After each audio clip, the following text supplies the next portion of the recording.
the adult refuses to feel this pity and acknowledge the pain that the child felt. And that's like the gateway that keeps you from understanding the entire arc of your circumstances.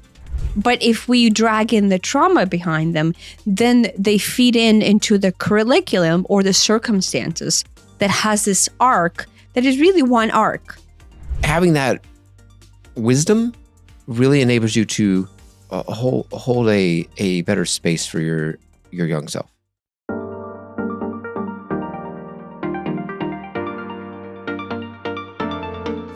$124. Yep. I had an interesting dream that made me realize something. I don't know if I should say the dream itself or I should just say the point. Well, I guess I'll describe the dream because it kind of like leads into the feeling. So the premise is I am at school and I have a boy that I like at school. And for 2 years that I have had classes with him, but like here and there, he did not acknowledge my existence. And then that hurts my feelings in my dream. That hurts my feelings at the time that happened.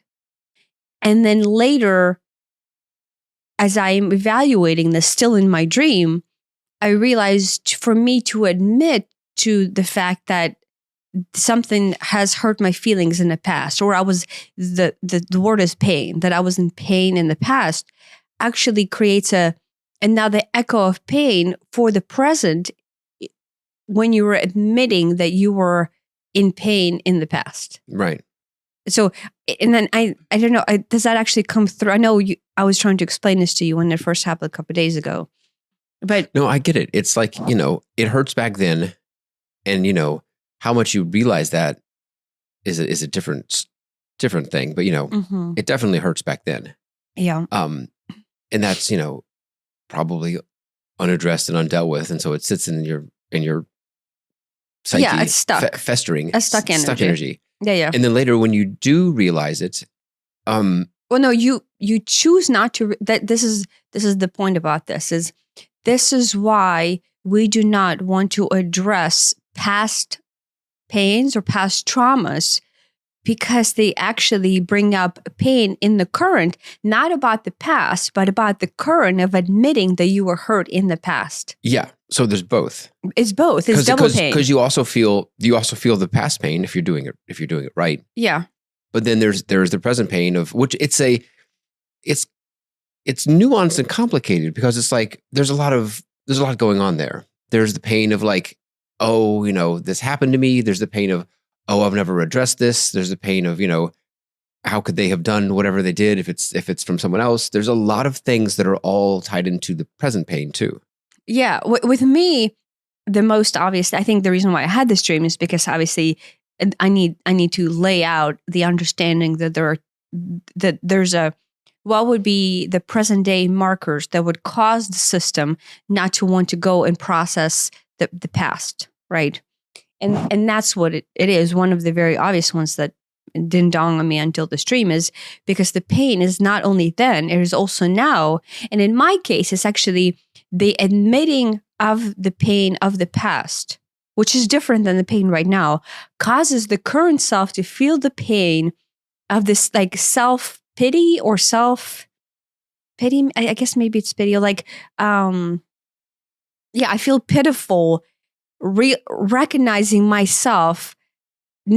I feel the echo this is the pain echo that like it ties the two together, but yet has a distinct as two levels of pain.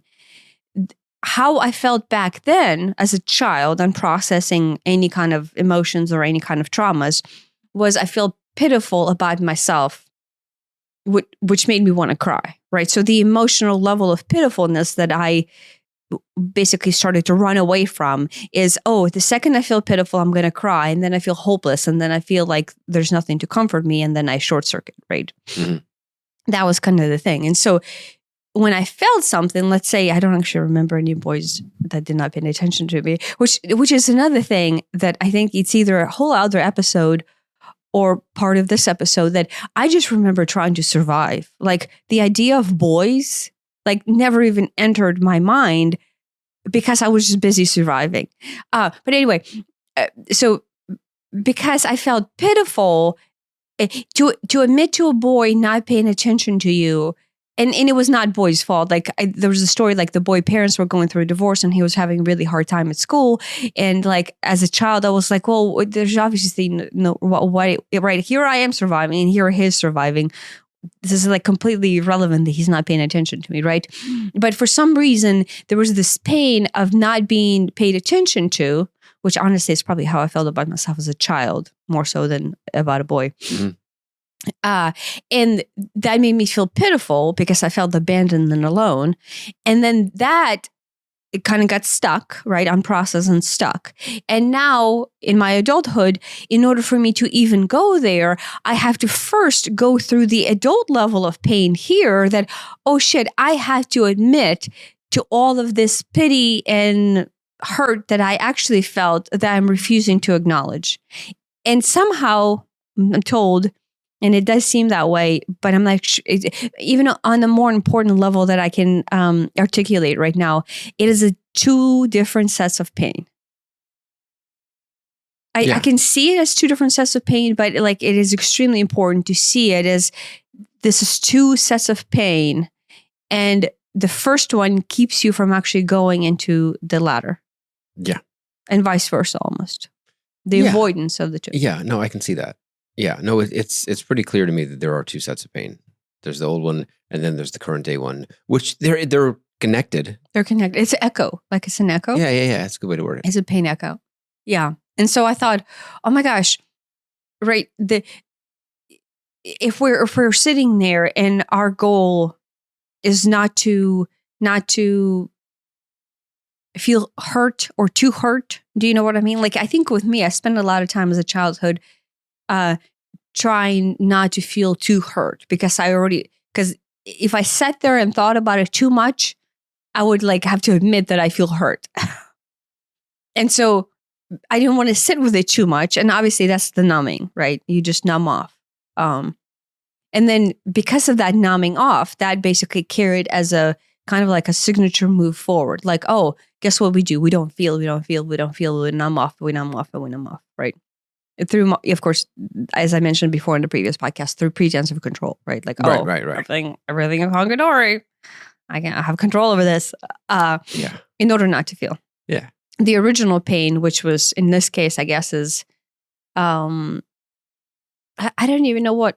Like I know the adult self echoed in feels pity, but maybe the child feels hurt.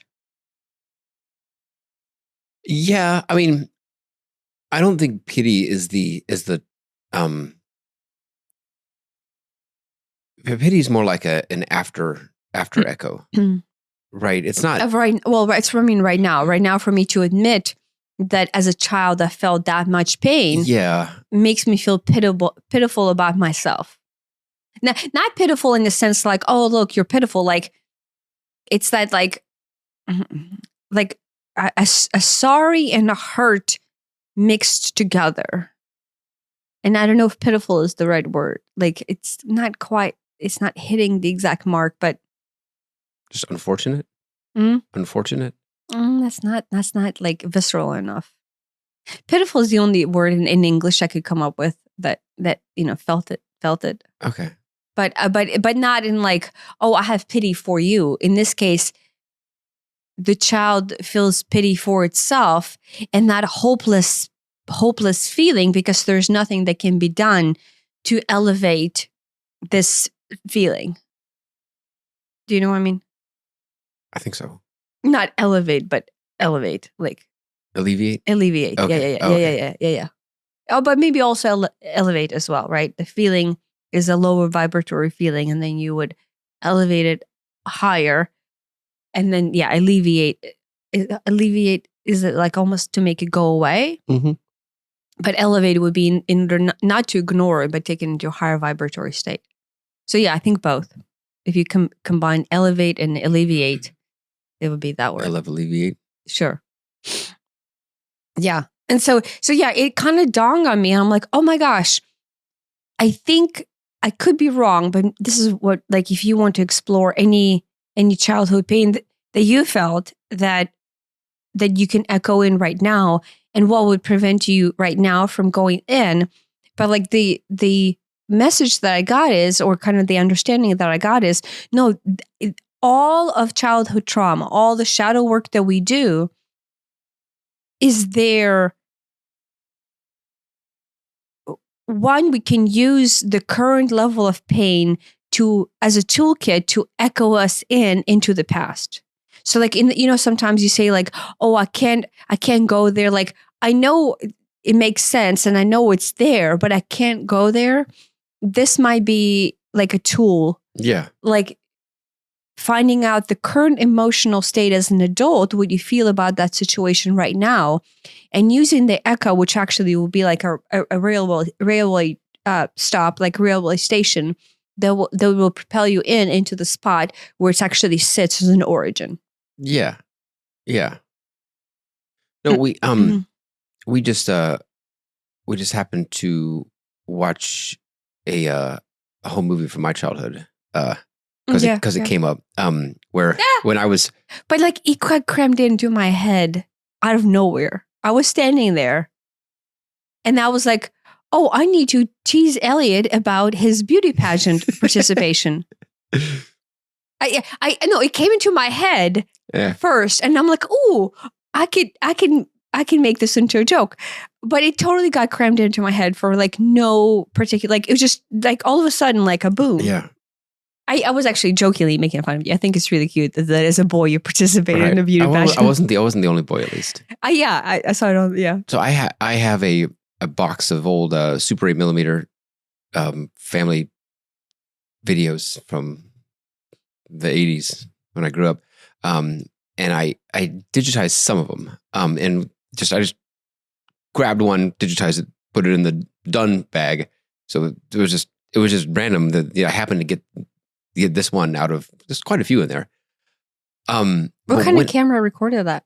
It was a 8mm film camera. I mean, that was hot stuff back in the day to have one of those. Nobody had that. Like how big was that?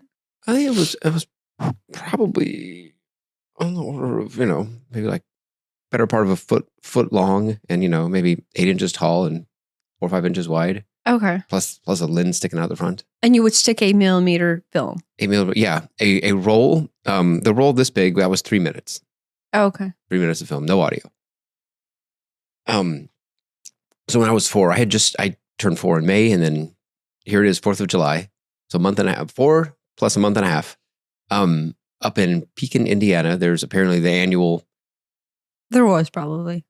It was probably not anymore. I don't know, beauty pageants, and all the kids, and we lived in Louisville. We didn't live in there, but we went up there because we had family up there.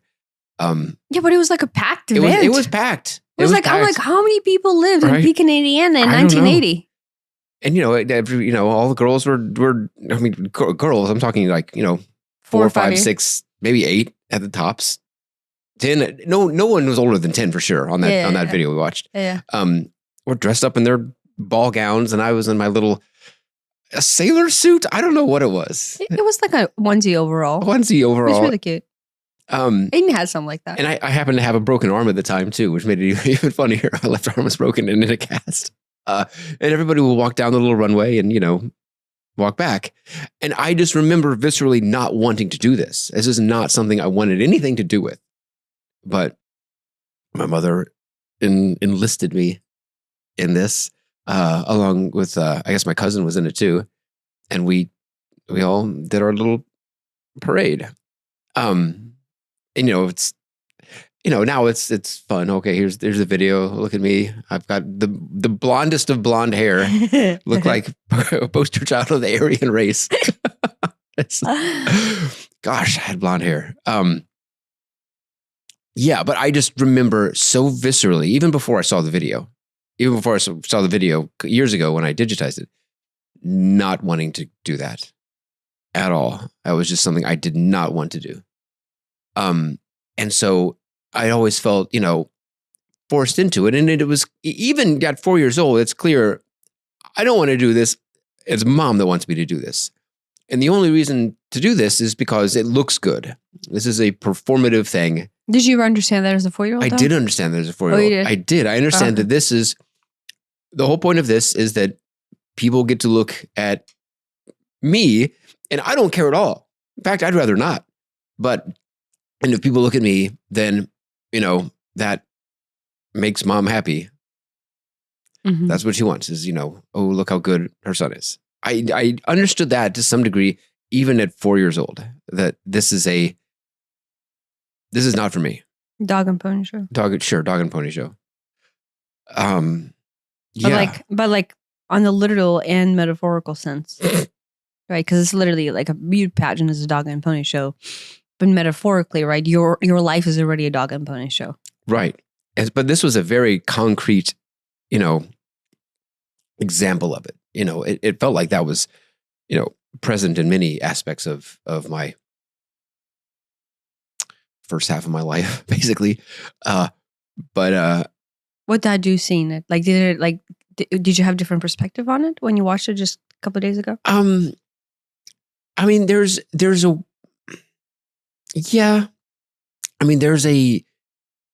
a compassion in there now of like, what she must have gone through in order to want to do that to her children in some weird way that hasn't really been there before. Do you feel pity for yourself or not? Or for her? Like, is there pity? Honestly, more for her than myself. No, not yourself? I mean, I didn't want to do it. I thought it was embarrassing. I thought it wasn't cool. Even at 4 years old, a 4-year-old boy, the last thing he wants to do is get dressed up and parade down some sort of runway. Well, and drive down a parade car. Oh, there was a whole caravan of cars parading, right? That you have to wave at people. Like I didn't even. Now, as an adult, I'm like, we were in some sort of. I don't know that was our Oldsmobile. I don't know what car that was. I mean, that was his 1980s, so it's probably. It's 1984, so this might have been a car beaten before. I thought it was always Oldsmobiles.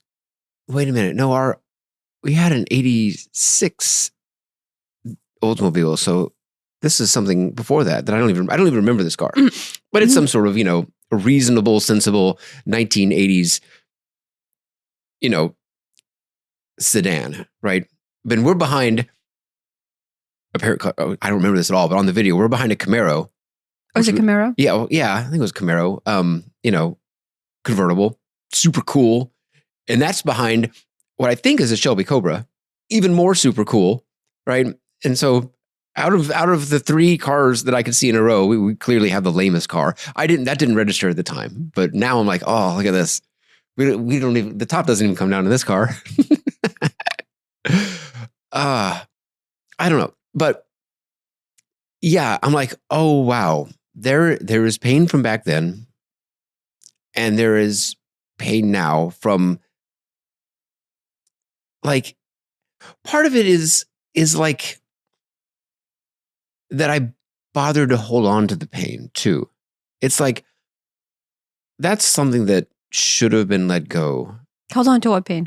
The pain from the past, because it's like, in this case too, about there's a lot. There's my experience doing it, and then there's resentment about being made to do it. And I wasn't happy about either of those.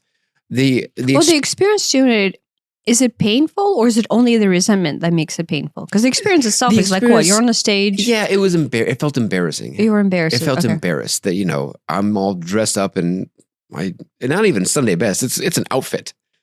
In order to, but then the resentment is ... in order to, please her. And it's, that's the wrong way to word it. In order to feed a pain body. Hers or yours? Hers. While you're creating yours.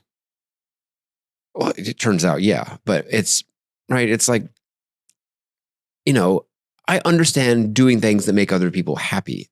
it's not, but that's not it. This is being forced to do something I don't want to do in order to make someone happy in a way that I fundamentally disagree with.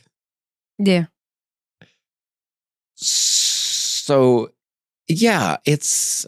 But like that turned out to be, I know this is like this one video, but that turned out to be the entire representation of your relationship with her.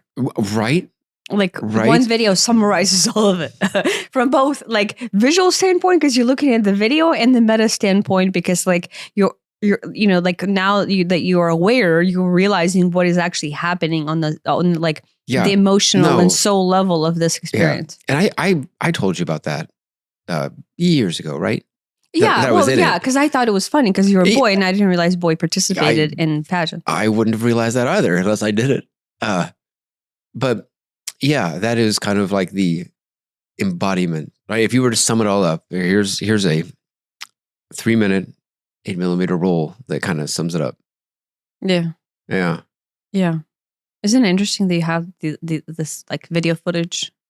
Yeah, but no, like a lot of Annabelle remembers a lot of her past, and like, oh, I remember that, and I think she uses the photo as a leeway into the situation. It helps. Yeah, it really helps. But like in your case, you have these videos, but like they kind of like tell the same story. Yeah, I remember the white cinder block building. I remember that so viscerally, and like waiting over to the side, before we, because I wasn't the first one out. There was some line of some order of people. I remember walking. I don't remember it being it looks like it was some sort of like wooden structure that was attached to it. Because I think that cinder block building is just basically, it's just a shell. It's just empty, most of the year. And then come 4th of July, we bolt the runway to it. Oh my gosh. My broken arm. That was really big. That made it even more embarrassing. Oh, yeah? Yeah, because it's like, now I not only do I have to do this thing I don't want, but I'm the different one. I'm the weird one who has a broken arm, it begs the question, how did you break your arm, right? And so it's just... Is that embarrassing to explain how you broke your arm? No, it's just embarrassing to have a broken arm because really? it's like, nobody else had a broken arm. Oh. I don't know if I knew anybody who had a broken arm before me. Mm. So I'm 4, I'm not even in school. Oh, yeah. Surprised you can break your arm that early on. I fell out of bed. That's the story. I remember it. Oh, you do remember? Yeah. You would just break your arm falling out of bed? I rolled out of bed, out of the right. I'm trying to think how. Was the bed really high? No higher than our bed. Mm. If we roll out of bed, we would hit our head on a nightstand. Yeah, I don't think I had a nightstand. Oh, that's good. Or at least not on that. No, I didn't have a nightstand. So when you feel embarrassed about yourself, then yeah, and then they echo into the now as an adult. I feel like there's no reason to be embarrassed now. Right now it's like. Yeah, but the embarrassment was being held there. Yeah. Up until the evaluation of this. Like we arced into it now, right? But you probably felt that embarrassment about all the scenarios with her when she made you perform for her. A lot of them, yeah. Yeah. I'm sure there were some that like, I'm owning this. But there were plenty that just, didn't want to do. And here we made Aiden do, Russian math and, baseball and basketball. Did he want to do that? I don't know. Did he have as visceral of an opinion as I did? I don't know. And I'm like, oh gosh. Yeah, I think the Russian math was too much. Because he would like, at the cry. end, he would start crying about going. And I'm like, okay, that's not good. But then, I think what it is like, it wasn't the fact that the math was so torturous, is that the professor would yell at them. Yeah. And at the end, they had a kid that would misbehave. And Aiden, like, even though I used to be completely fucked up and yell a lot, not as much as a typical Russian, though. Like, especially that one. Well, yeah, especially that one. This was like an older, like, Ukrainians and Russians have this tendency, and this is not an excuse for yelling at all, but like, the second something happens, like the voice at the baseline is already elevated to where it sounds very aggressive. It and sounds as if you're aggressive, yelling. right? There's an aggressiveness to it. Yeah, and the second it's raised, like energetically, like it feel now I can think back, having lived in English speaking household for so long, it just sounds like an assault, such a visceral assault, even though it might be just regular. You just happen to live in maybe this English speaking household. I'm sure there are some that are loud as well. Maybe, yeah. But my go-to, being raised the way I was like, okay, you higher the voice. And then, that obviously gives me nauseous feeling right now from my childhood. But the Russian math was taught by the Russians. So, the Russians, the Soviet people. And there was a kid who would misbehave and the guy would just start yelling. And Aiden was not the misbehaved one, but like we had to quit because of that. Because Aiden would just come home crying because this dude started yelling. I mean, I think he learned a lot and he's amazing at math. Yeah, no, he's super smart. But is that worth it? I don't know. Well, no, not when you have a teacher who's like out of control yelling. Yeah. You know what I mean? Like right now, the main criteria for our children in order to have a teacher is they do not raise their voice. Like because we've had some. Yeah, and we've had to specifically request to not to. Yeah. Yeah, but it's probably emotional trauma from, just being in the household where that's like a standard form of operation. Yeah, no, so I'm getting off tangent here. So when you feel embarrassed and you realize now that there's no need to feel embarrassed, you don't have an echo into the present moment of a different feeling or even the same feeling, how you feel as an adult about yourself back then? What? What do you mean? Like, there's a trapped energy of like, okay, back then I felt embarrassed. I felt like I was being used as a puppet, right? And let's say that was the gist of the conversation or the gist of the thought. Yeah. Unprocessed. And then it got stuck after it got repeated multiple times, past the stage. Now that you're evaluating things back into the childhood in order to release that trapped energy, how do you feel about yourself as an adult right now, about yourself as a child? Now, I do feel that there's not a legitimate reason to feel embarrassed kind of, downplays the feelings because the feelings are real, right? But I do think that, there wasn't actually a reason to be embarrassed about it. There was a reason to be maybe resentful about being used as a puppet for this. That feels more legitimate. You're going back and you're logicifying how you felt as a child and whether it's justified or not. Yeah. I'm saying it right now as an adult without any justification. The truth is you felt embarrassed, you felt resentful, period. True. Now as an adult, you have to admit to feeling that way as a child. Okay. How do you feel about yourself as a child back when you felt embarrassed and resentful as an adult? How do I feel as a child? Isn't You're adult right now. Yes. And now you have feelings about yourself in that moment as a child. Like you're an adult, like a whole separate body of an adult looking at somebody or experiencing somebody who was embarrassed and felt resentful. How do you feel as an adult about yourself right now, looking back at yourself as a child? Yeah, pitiful is in the right direction. It's not the right word, is it? It's not the right word, but it is. Sorry for yourself. It's pitiful. Sorry for myself. There's a lot of like compassion for myself as a youngster. Like, yeah, you want to help it. I want to, hug him and tell him it's okay. Yeah.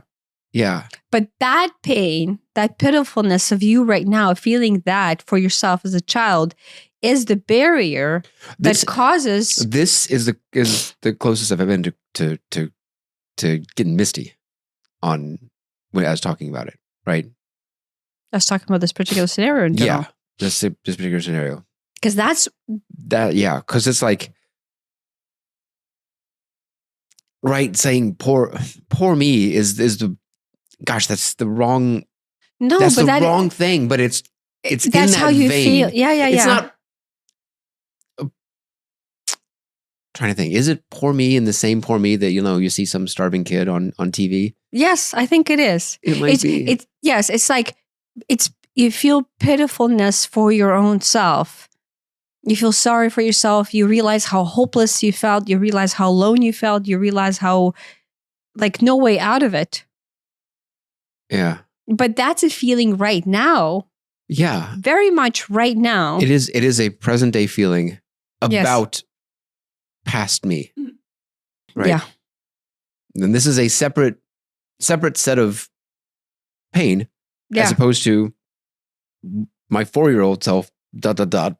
Yeah. 41 years of that. But both of them are stemming out of the same system, but they're two different sets of pain. Yeah. No, pity. Oh gosh, that's not the right word, but I don't know what's closer. Yeah, I don't know what's closer. Yeah. Well, because Right. like pity within itself makes you realize like, oh, look, I'm helpless to do anything. I'm helpless to change the situation. I don't have a voice. I don't have a say. I don't even feel like I can be heard. There's this weird like it isn't regret, but it's like, oh wow, adult me would be able to handle this in a way that is not traumatic, I think. Or at very least less traumatic. No, right? but you have to recognize that the child felt the way it felt. And mini me didn't have this facility, right? And so it's like there's this almost frustration in that. Like anger, yeah, there's anger in there. Anger that like, right. Sure, there's external anger of, I was made to do this, but there's almost this weird internal anger that like I couldn't deal with it better.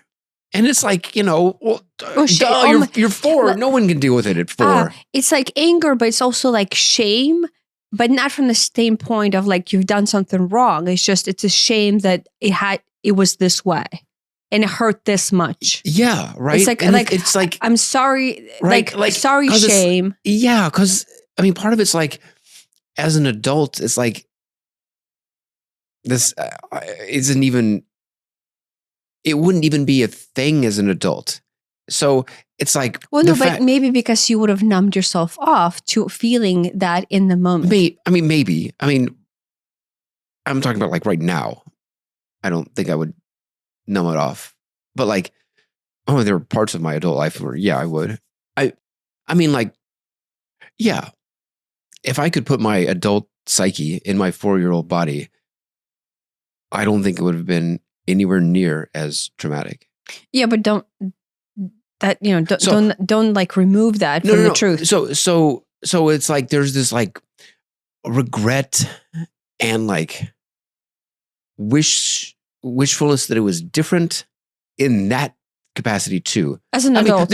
As an adult, yeah. Yeah. There's this like, yeah, I wish it didn't happen. I get sure, but if it did happen, I wish I had been able to deal with it better. And I was completely unequipped to, right? Something that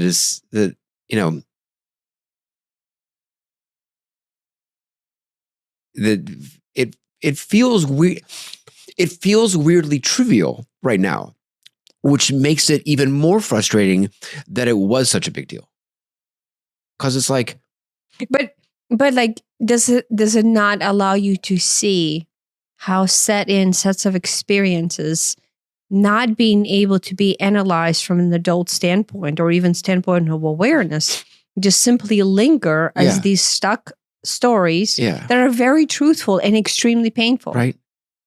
Like that's what is important here, is to realize that is very much the truth and it is very much painful, and it is okay to recognize that you didn't have the capacity, which is fine. That's the logical explanation behind why that happened. But it is painful for the child to be in that free fall. Yeah. It's a free fall. Yeah. I think a lot of it is that I wish I had been able to say no.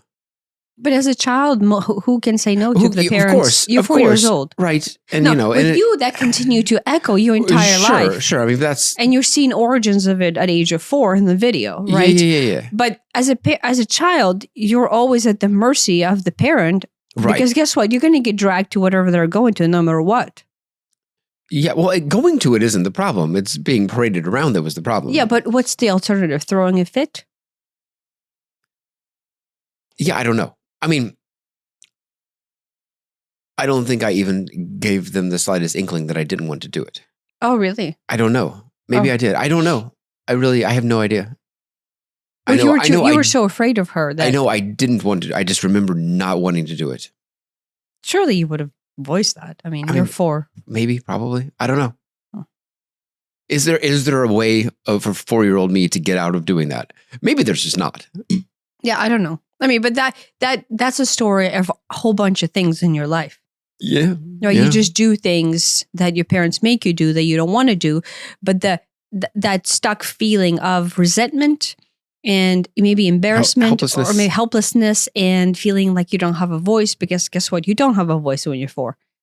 Unless you throw a fit, right? Right. Unless I make it so embarrassing for them that they give in, right? Mm. Yeah. But then you're bad. Right. And so there's and that's honestly, that's kids, worse. Yeah. Some kids choose that route. Like, oh, I'm just going to be bad. And guess what? They're not going to want to have me around.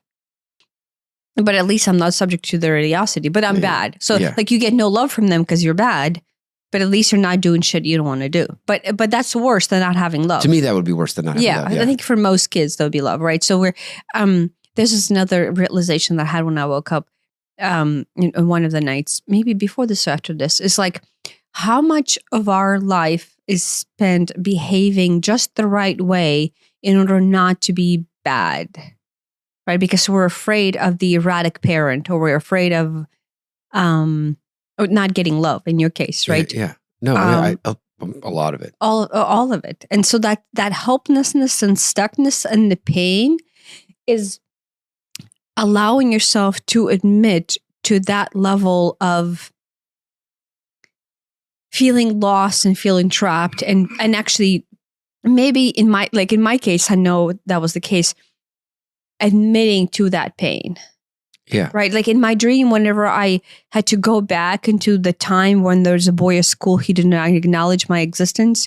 It was so far away and so removed that like, I'm like, wait, what? But at the same time, admitting to that pain was very important, like probably more important than, well, obviously more important than trying to logic it away or understand it or anything like that. It was more important to understand that the child in me at that time had the right to feel that way. That was real for me. It is my truth.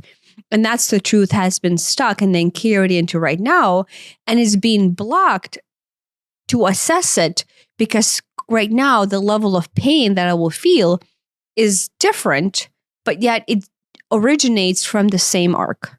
Right. You get all that old pain plus some new pain. Well, the new pain is that pity that you did not want to admit back then. Yeah. Right. Like I think the pity that the adult feels for the child right now is part of it is in the echo resonance of how the child actually felt when you say words like resentful or embarrassed or fearful or whatever, or the child feels pity for itself, but like that has been buried and way hidden from yourself, and so the adult still feels the echo of that into the right now, and right now it's even bigger than it was as a child because it's cumulative, because the story has been repeated over and over and over through this arc, right. For 40 something years. Right. I mean, especially like in cases where this, the same basic story literally recurs over and over and over. In your case, yeah. Yeah. But in my case too, yeah. It's like, right, the feeling of like not being seen or being abandoned or feeling abandoned is my story. I mean, I think it's those traumas, the ones that just, okay, here's one instance of a trauma, right? serious, not, doesn't matter. But but that same genre just keeps happening over and over and over and over and over. So you can find one and okay, but it's and if that was it, maybe it wouldn't have really been a big deal, right? If that was the one and only time that that you felt unseen, or if it was the one and only time that I felt compelled to do something I didn't want to do, or embarrassed, or whatever, maybe that's not a big deal. But the fact that for me it happened over and over and over and over, and it was just dug into my neural channels of I have to do this in order to be loved, and doesn't matter how I feel. It literally doesn't matter how I feel. That's what that's part of what makes the present day stuff, I think, hurt more, because there's this recognition that it isn't just one thing. It's a whole. It's a story of your life. Story of my life. There you go. That's what I was looking for. Yeah, but remember when we talked about, like, you come here and there's the world laws, and then there's the personal laws, and then there's the circumstances. Mm-hmm. That's your circumstances. Yeah, right. But just that's the story of your life is to live out those circumstances. Mm-hmm. And they're, unfortunately, like I hate to say it, but actually I think it's for the better. They're not that complicated.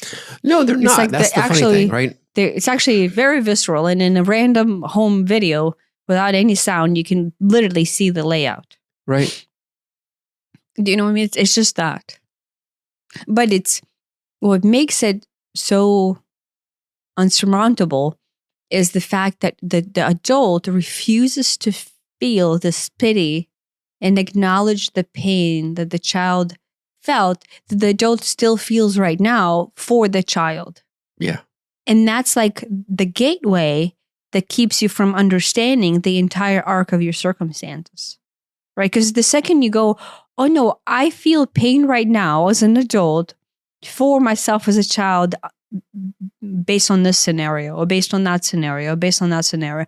And the only thing that is required is for you to feel the pain as an adult right now. Give yourself permission as them to go, oh no, my gosh, I feel so pitiful for myself as a child based on that occurrence, and it still hurts. We don't even let the adult acknowledge that.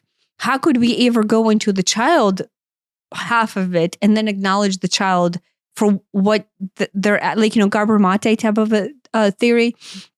The child is asking to be acknowledged for feeling that way. Yeah. But in order for you to feel the child feeling that, you have to first feel how you feel about yourself as an adult feeling that.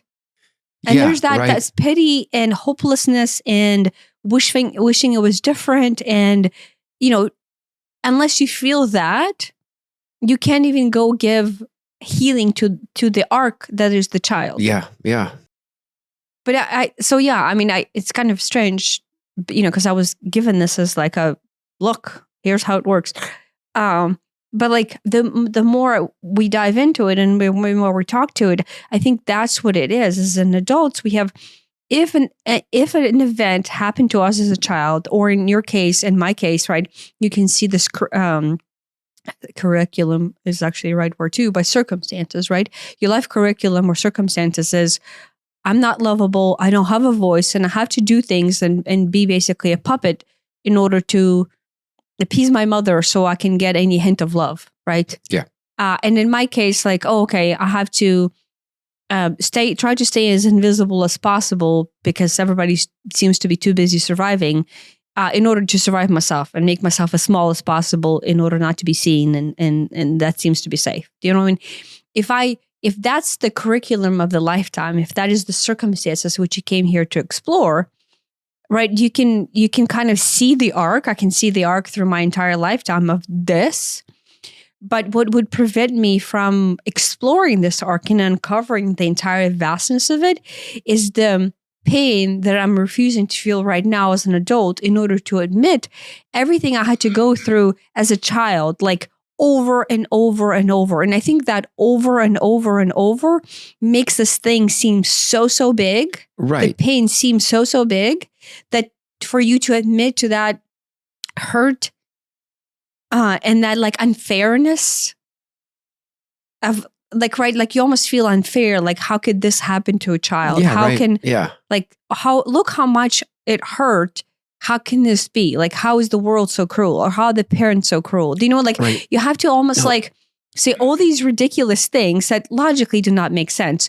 But that is how you feel right now as an adult. Yeah. The pitifulness and the sorriness you feel for yourself as an adult right now needs to be voiced and justified. And I'm not saying go screaming to the world, but acknowledge it to yourself. Yeah. Like, allow yourself to feel how you feel for yourself as a child right now.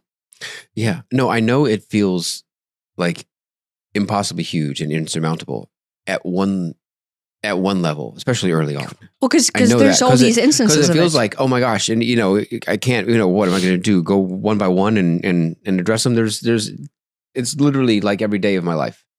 Maybe every day is not like this, but every day I certainly felt like that. Mm-hmm. But then, like, I don't know, like there's like this quantum leap or something, and you realize that you like address it at a different level. It feels you like see it as an arc. you see It's it a as an story. arc. It's like You see it as- one big saga. right, and then I don't know. For me, it's like, oh, this is actually manageable.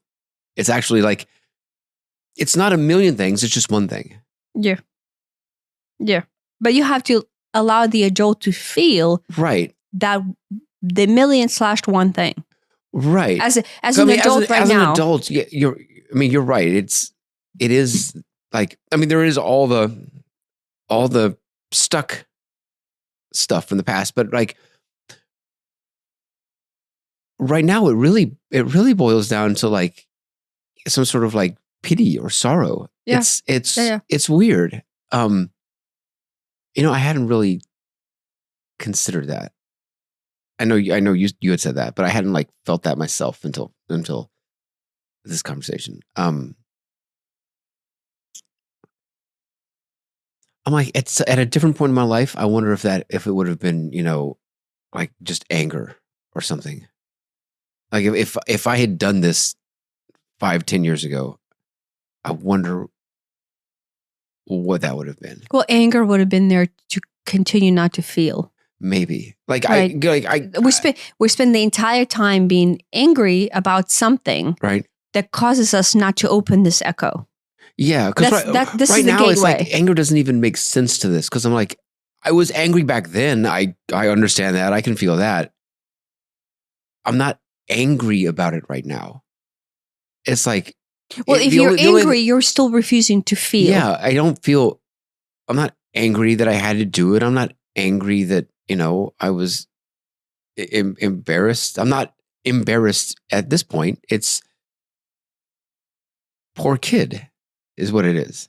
Yeah, but give that space. Like, right, the goal of an adult within you right now is to give that space for yourself as an adult right now.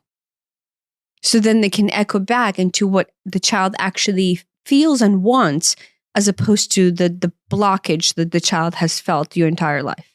Does that make sense? Yeah. Up until this acknowledgement of this double pain, you never actually arc in and allow the child to fully feel what the child wanted to feel. Right? The child wanted to feel, shit, I feel pitiful. I feel hopeless. I feel stuck. I feel unheard. I feel like, what can I fucking do in order to feel love? Right? Mm-hmm. How much smaller can I possibly get in order not to be a burden? Do you know what I mean? Like in my case, that's what it was, right? But then when you allow the adult to feel the amount of pain that all of that took, then you can actually, I don't know if you feel it or not, it starts to come up, not as like some torture, but as some sort of release. It is a relief. It is literal relief. It is like the pressure valve from 4th of July 1984 has been and it's like right now I can see that and go, look, it's it is becoming an interesting anecdote instead of a The painful a experience. painful trauma, right? Mhm. Yeah. Yeah. Yeah. Yeah. But the right is because it becomes what it was always meant to be, as a funny story in your life, and not a traumatic experience that caused a stuck emotional depth. Right. Do you see what I mean? Yeah. Everything in our life is an experience to like, oh, look, today I'm going to have, like seaweed on the beach, and tomorrow I'm going to go and, miss a museum visit or whatever. Do you know what I mean? Like, they're just experiences. Mm-hmm.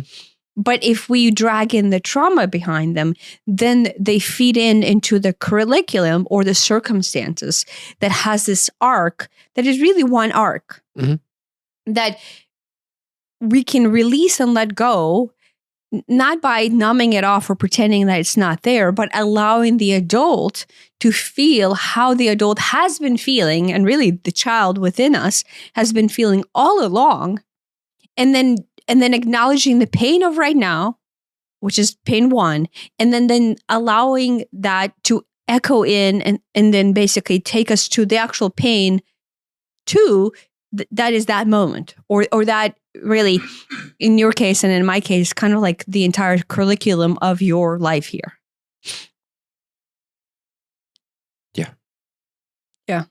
Yeah. Right. So it's from like it's quite beautiful. I wonder, like when I woke up and I started analyzing my boy story, right?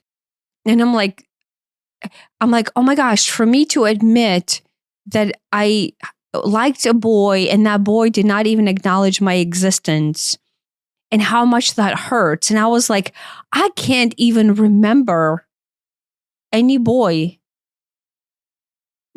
who did not acknowledge my existence. Do you know what I mean? Like, I mean, and no, like, oh, fancy. No, not that. It's like, there's never been a boy who didn't acknowledge me. No. I mean, like, I know what you're saying. Shut up. No, they're like, boys were not even on my radar to be quantified as a human being who is a boy. Mm-hmm. Yeah. So like the scenario, like, and I'm like, I wonder if there was a boy, but like it's been buried so far deep down because my survival like 101 had me on this edge. And so this is like a 2 or 3 step removed. Like, oh, if you weren't busy surviving, you might have acknowledged the boy who you liked, who you did not acknowledge you, and then that hurt your feeling because he didn't see you for, like, you were in the same class and he didn't see you for 2 years. Do you know what I mean? Yeah. I'm like, how would the life circumstances be different? Would this actually be a real story that I remember if I wasn't too busy surviving? You know what I mean? Like, that's a whole other arc that like is completely buried and, buried away as a side story of the same arc. Do you know what I mean? Because in the long run, I felt unseen and a burden to the world. If I felt that way around my parents, then that means I felt that way around the world. So for me to even acknowledge that there's a human being who can see me or not see me, and for me to feel heard or even not heard, was not even a radar thing because I was already invisible. Do you know what I mean? And it's so funny because I'm like, oh my gosh, I spent my entire life trying to be invisible because I was already a burden, right? Really? Because when I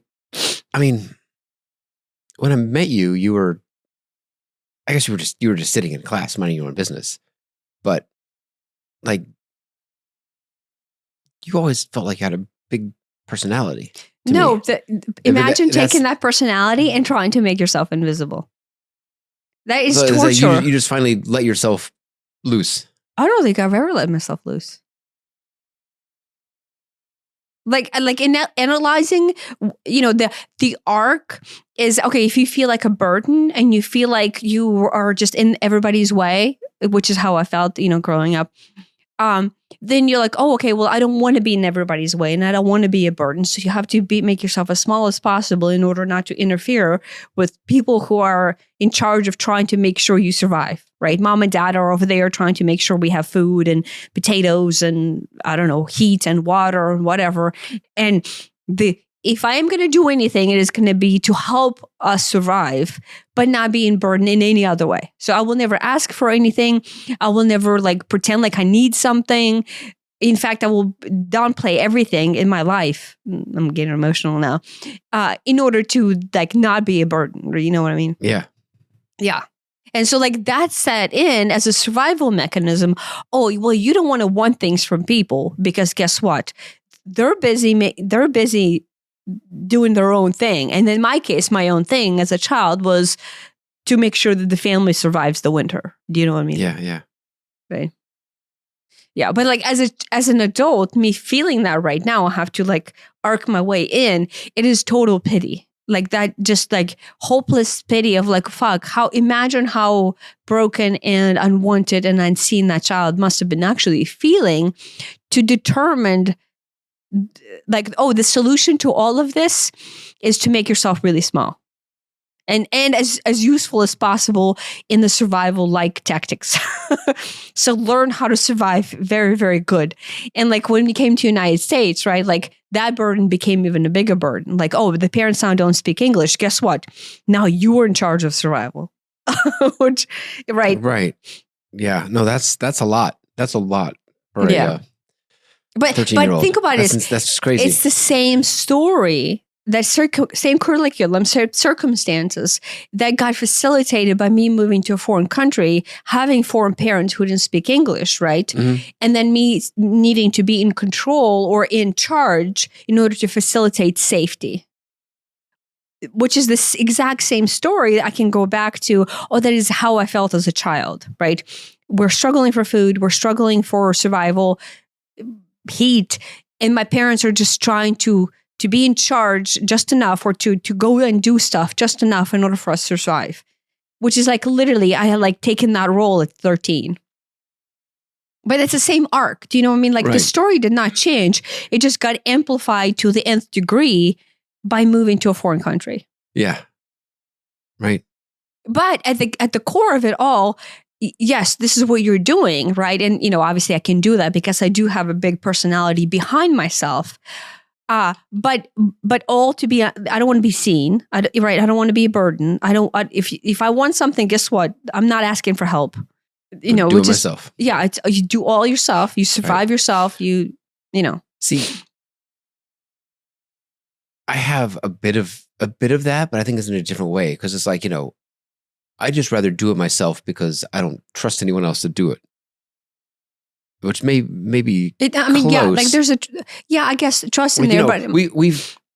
But in my case, it's like we've had opportunities to like grow our business and hire people and something, but we've always been like, oh, I don't trust anybody to do anything. You know, I don't trust anybody to paint the walls, other than you. I don't, you know, outsource something. I'm not outsourcing anything. I'm doing myself. You know. Yeah, I think in the long run, I'm trying to, other than the gateway, but maybe the gateway is the best word.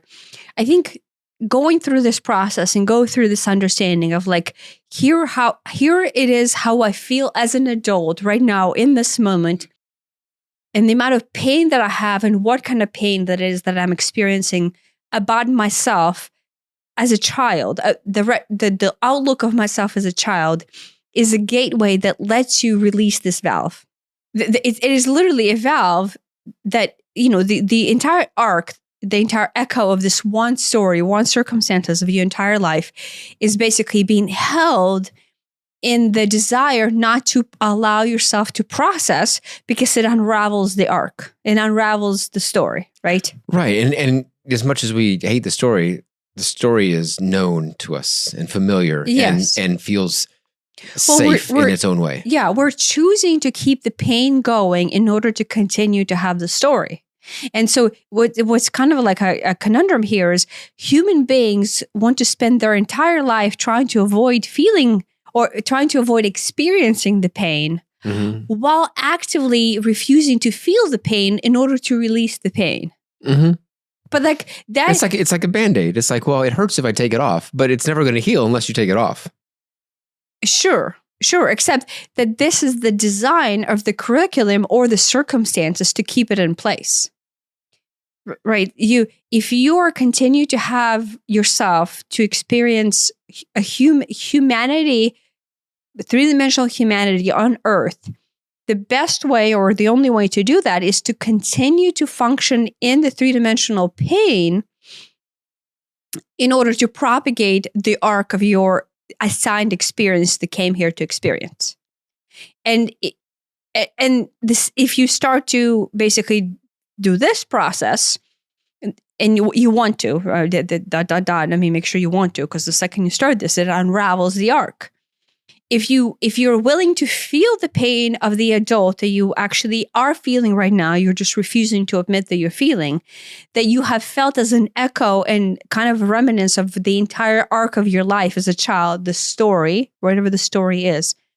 If you allow yourself to go through that arc, it quite literally dissolves the gateway that keeps you from keeping this circumstances alive and active and viscerally true.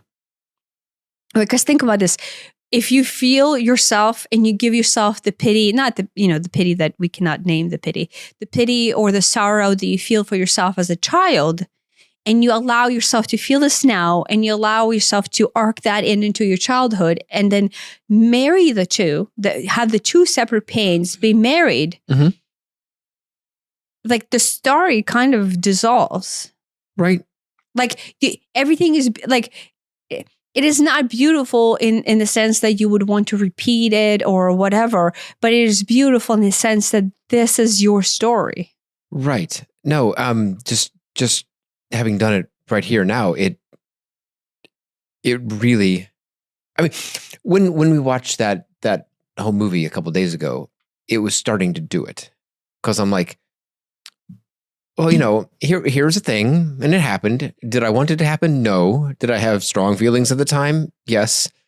But from an adult perspective, there is a different perspective of it.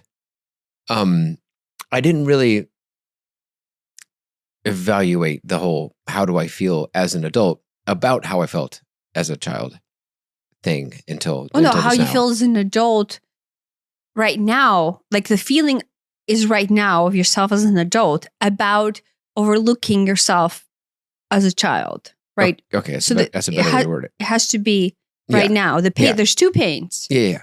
The right now as an adult feeling a pain. Yeah. And then the child is feeling the pain, and the right now adult acknowledging the pain that you feel right now about yourself as an adult allows you to gateway into yourself as a child to allowing yourself to feel that as a child as well. Yeah. But two different pains. Yeah. I didn't do that second one until just now, but that is what it has been without something exciting out of the window. Without actually probably squirrels. Maybe.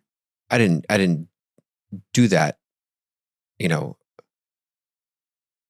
I didn't even know to do that until I had the dream.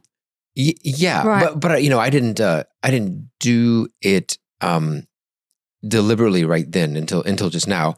But that is obviously how I felt at the time. I felt that pity / whatever it is, but just realizing that's not what it would have been a couple of years ago. It would have definitely been anger a couple of years ago.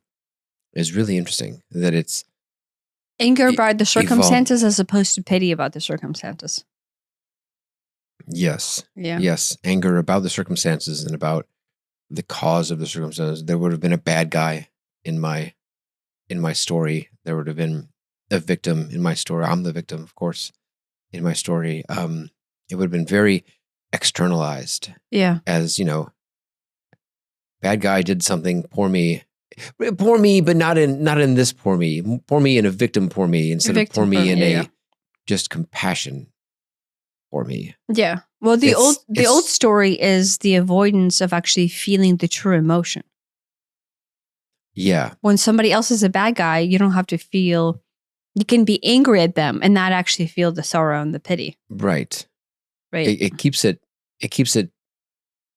at an arm's length. It keeps it distance. It keeps it externalized, and it doesn't open the door for how you actually feel. Because it keeps it as anger. Yeah. Well, because it keeps you from feeling the actual pain. Yeah. And then 2, it most definitely keeps it from you realizing that there's 2 pains and then feeling those 2 separate pains. Yeah. No, it's crazy. It like when I had the dream, I was like, oh my God, that is it. I mean, of course, obviously I did not have the dream. I was given the dream. I cannot take any credit for this. But yeah, I mean, that's what I think it comes down to. The system, from the larger standpoint, the system is designed to function as such. Like if you had to go into like, oh, okay, well, how does Earth function? That this is the design of the system, is you have to be able to propagate a scenario, but that scenario is held in something, right? Like it has to have some sort of thick meniscus type of a goo in order to hold it in place. That is density, right? Frequency and density. But that thick meniscus is the unacknowledgement of the pain. And in this case, expanding on it, 2 pains.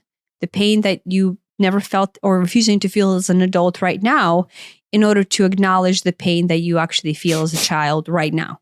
And both of them are actually right now, right? There's no time and space. So it's not like that event is from 1984. It's quite literally right now. Just 1984. I go, or Willie in 1984. Is that 1984 a number or? I mean, George Orwell's book, 1984, about the dystopian future. He wrote it in 1948 and he transposed the last 2 digits, called it 1984. But that literally, that's the era of that video. Isn't that 1994? It happened. My video was from 1984. Yeah. But what is a dystopian future? In the book? Yeah. The government has it's a totalitarian government that's always spying on the people and making sure that nobody dissents against the government, and everybody's on the same page of believing the same thing. And then the government will just change the story and just pretend that whatever the story was yesterday never happened. And everyone's compelled to take if there's a newspaper from yesterday, you're compelled to throw it away lest you see that the article is different from yesterday and today. Yeah, but if you take the government out of it, it's a bunch of gaslighting. Yeah, if you take the government out, and say, okay, what if I'm the government? You're doing that to yourself. Yeah, right. The 1984 is you propagating this curriculum, the circumstances of your arc of the story yourself, to reinforce it yourself. Think about this, and if the scenario is actually not even what it was, you will delete that scenario because it does not correspond to the arc of the story where you're the victim and somebody else is the bad guy. It's the same thing. It's just like there's an invention of an entity and whatever, as opposed to, think about this. When you go back and you feel the pity and the sorrow that you feel for yourself as a child, as an adult right now, and then you arc that into yourself as a child, right? And you let the child feel that as a child. There's no one else in the story. When I felt pain because that boy did not acknowledge me, that boy doesn't actually exist. Do you know what I mean? When I was looking at it from the 2 levels of pain as a gateway from one to the other, and the acknowledgement of how I felt, the boy is not even it's irrelevant. The boy might as well not even be a boy. Do you know what I mean? Yeah. And my parent is not even a parent. Do you know? It's very visceral that everything in your life is actually you doing things to yourself, period. And in order for you not to believe that, you assigned roles to characters that become bad guys. I think it's related, but certainly in 1984, but for most of my life, I just didn't feel loved. And so, that contributed to it. I had to do these things in order to get love. I had to act a certain way in order to get it. Whereas now I don't feel like that, at least not as much, if at all. And so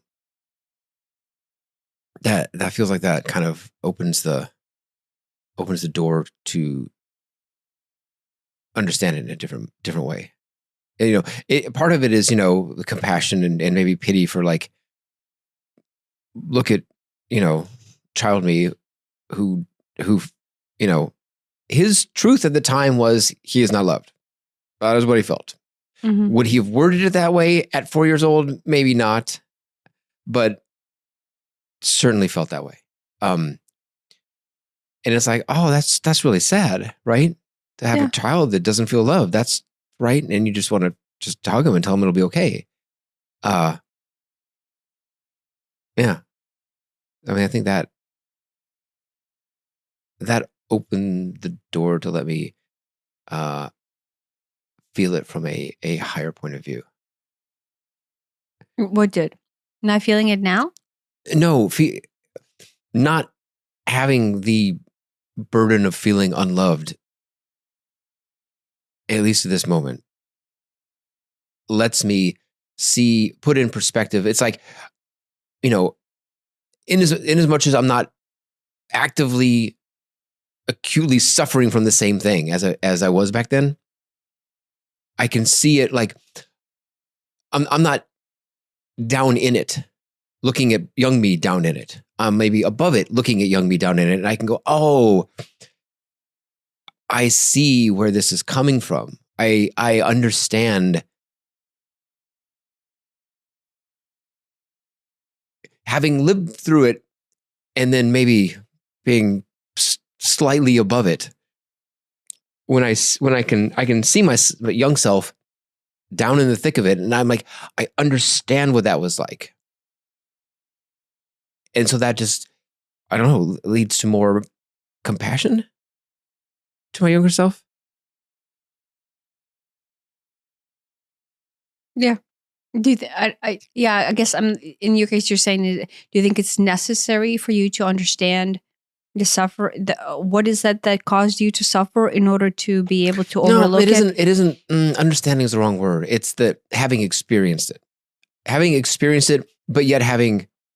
but not currently acutely feeling that way. Like, if you still felt very acutely like a burden, do you still acutely feel like a burden? No. If you did feel like you're still a burden right now, you would look at young self different than if you no longer feel like a burden, but have gone through a period of time where you did, and now you've risen above that, let's say, and now you have a different perspective on what young you was going for, instead of still feeling like that. If you still feel like that, especially if you can't really articulate it, that affliction doesn't feel, it doesn't feel removed. It doesn't feel like it's a thing that was in the past, that it feels like just the normal state of being. Yeah. And so if it's just a normal state of being, to me, it's difficult to have perspective around how it was back then. Now that it's different, it's like, oh, I see how it was back then. And it makes sense. I understand why I felt that way, why I acted that way, whatever. And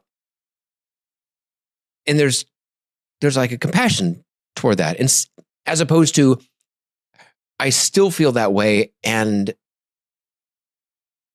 it's like a different point of view. Yeah, I don't know if you still feel that way. But then, like, if you still feel that way, it's like it's not. I don't know if as healed or something. We would be having this conversation at all. There would not be an understanding of this concept of a pain right now of yourself as a child back then, and then the child feeling the pain and resonance and the echoes. I think if you were drowning then and you're drowning now, you're just elsewhere. Yeah, and maybe that's why. That's when I said a couple of years ago, I would just be angry. I wouldn't have this. I would just be angry thinking about it. Maybe that's it. Yeah. I'd be angry because it's like, I still feel that way. Oh my gosh, I felt that way back then. I still feel that way. Whatever. Yeah. So there's no, perspective of why I felt that way. It's just I do feel that way.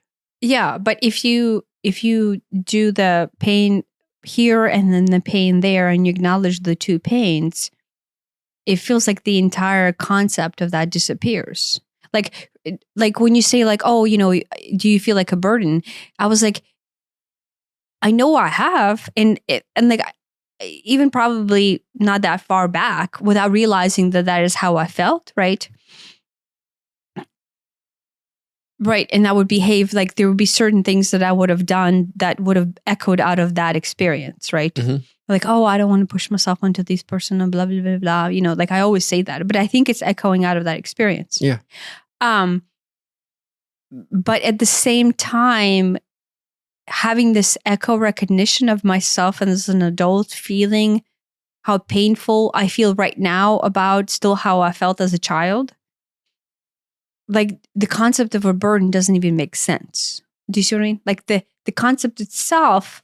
That's what I mean. It cannot almost be evaluated. Right. Because there's like the falsehood of it just becomes very apparent. Like right now, it makes no sense. But you still understand, oh, that was very real a while ago. And I know what that was like. Yeah. Although right now I'm like, I acknowledge that, that is just something that is just not true in a fundamental sense of the universe. Yeah. But sure, it was true. It was true to me back then. Yeah. My truth back then. Yeah. Right. And that, but having that wisdom, really enables you to, I think, hold a better space for your young self. Yeah. Yeah. Well, I mean, I think it's acknowledging how you actually felt your entire life. Yeah. And maybe part of the... Like holding space is acknowledging how you felt. Yeah. Maybe part of the pity is like, look how wrong I was. Like... I don't know. I mean, I understand. I don't think it's wrong. I think it's just like, you're 4 years old. You don't have the mental capacity to understand the world. Like the movie that we watched yesterday, right? The little girl does not have the world view to understand what she's seen because her context is limited by her experience. Yeah. Do you see what I mean? Like, so like, it's as simple as that. Mm-hmm. Like how many things you miscategorize as a child, just even from the visual standpoint, because you do not have a context of that object or this action existing out like as a general, whatever. The entire world. Yeah, right. And then as an adult, if you ever come across that same evaluation and you repeat that action, you're like, wait, like it is not what it was at all. This was interesting. Whenever I think over the Christmas break, we played. It was in Patagonia. Do you remember we played that game, Dorak, that I played in Ukraine? And I taught you guys how to play it, and we played a round of it, I think, and Aiden didn't like it for sure. And I played it as an adult for the first time that I can remember. I think maybe you and I played it before, but like for the first time with an idea of awareness. And I'm sitting there and I'm having an energetic experience as an adult right now, playing the card game. And then I go back and I can now very viscerally like loop back of how I felt as a child playing that game and the energetic frequency and circumstances under which I played that game and what it all meant, right? And I realized, oh my gosh, there was so much weight and necessity and like really trauma associated with a game, like with a card game, that I assigned to it as a child. About having to win or what? Yeah, maybe having to win, or how hurt I got when I didn't win, or how important it was to make the right moves in order to win. Like there was just a lot. And I'm thinking to myself, like that obviously is on me. But I remember my parents always played card games extremely seriously. And my mom specialized in cheating, and it was crazy. And I'm like, the card games that I played as a child, in retrospect, looking back at them, were in no way kosher and were not even registered or processed as the right experience, meaning an experience of fun as opposed to experience of trauma. Like, not like trauma like of me being raped, but like trauma of me losing something and then like what that meant. Do you know what I mean? Yeah. So just a like less visceral idea of trauma. And I'm like, how could I ever be able, with an awareness right now, to revisit something that I used to do as an adult and have this overview standpoint of like, oh wow, that experience like should have been a kosher, normal, fun experience, and I made it something else. Mm-hmm. I understand why, just generationally, or how important it was for everybody to win this game, or whatever it was. But it was completely self-imposed story of what it meant to me, and it registered as a stuck energy. And after we played it in Patagonia, and we just sat there casually playing it, passing time, having fun, I'm like, it was not that at all. It was just not that. Yeah. Right. But in your case, you have a video that you can revisit an experience with. Like, I have a card game that we can play, just on the random, and I get to revisit that experience. But right now, I want to point out the universe is bringing these experiences into our mind for reevaluation. Like, think about how many random things do you have pop up into your head right now, much more so than you ever had before, that you're like, wait, why is that even in my head? Because the universe is bringing them in. And the experience is actually the feeling that you have stuck that is coming for reevaluation right now. Yeah. So you can have this echo loop of like, here's experience. I probably have something stuck energetically there from my childhood. How do I feel about it as an adult right now about having that experience? And, there's a block of the pity and the shame and the wishing it was different or whatever.